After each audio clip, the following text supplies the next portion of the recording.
আপনার এই যে মব সংস্কৃতির কথা যেটা বলা হয়েছে, 2 দিন আগে রংপুরের তারাগঞ্জ উপজেলায় হিন্দু সম্প্রদায়ের 2 জন মানুষ, একজন প্রদীপ লাল আর তারাপদ লাল, এই ধরনের একজন নাম, তাদেরকে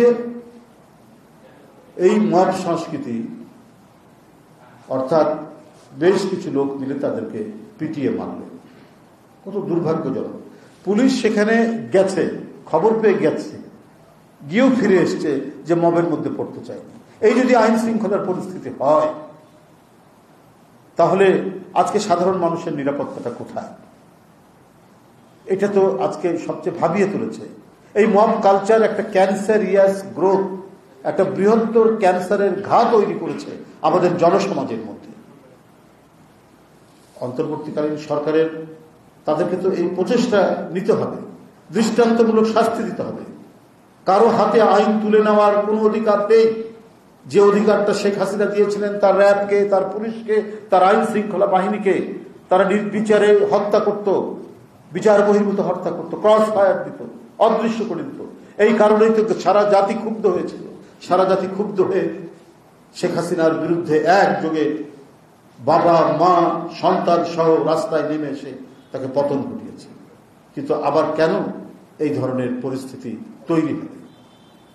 অবিলম্বে এমন আইন প্রণয়ন করা হোক, এমন দৃষ্টান্তমূলক শাস্তি ব্যবস্থা করা হোক যে কেউ যাতে হাতে আইন তুলে নিতে সাহস না করে, কেউ যাতে সংঘবদ্ধ হয়ে, সে যদি অপরাধীও হয় তাকে তো হত্যা করে, বেআইনিভাবে হত্যা করার কোনো অধিকার নেই।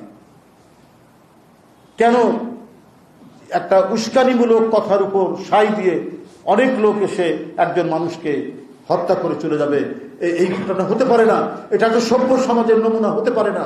অন্তর্বর্তীকালীন সরকার এই বিষয়ে কঠোর কঠোর ব্যবস্থা করতে হবে। মানুষের অকারণে জীবন চলে যাবে, এই নিশ্চয়তা আজকে একটা সরকার থাকা অবস্থায় কেন এই ধরনের নিশ্চয়তা তৈরি হবে যে আইন বহির্ভূত হবে তার জীবন চলে যাবে? বরং একটি জনকল্যাণমুখী সরকারের দায়িত্ব হচ্ছে যে আইনগতভাবে বিচারের মাধ্যমে সে যত বড়ই অপরাধী হোক তার বিচার হবে। কোন মানুষের জীবন যেন বেআইনিভাবে বিচারের বাইরে তার জীবন চলে না যায়, সে যেন হত্যাকাণ্ডের শিকার না হয়, এইটা আজকে দেখা অত্যন্ত জরুরি। এই সমস্ত ঘটনাগুলো আজকে হচ্ছে, আজকে আইন বহির্ভূত কাজগুলো হচ্ছে বলেই আজকে নানাভাবে বিচ্ছিন্নভাবে আরো বিভিন্ন ধরনের অনৈতিক কাজগুলো বিস্তার লাভ করছে। কেন এই বিস্তার লাভ করবে? এবং এর মধ্যে দিয়ে আপনার অনেকেই সুযোগ সন্ধানীরা সুযোগ নেওয়ার চেষ্টা করছে।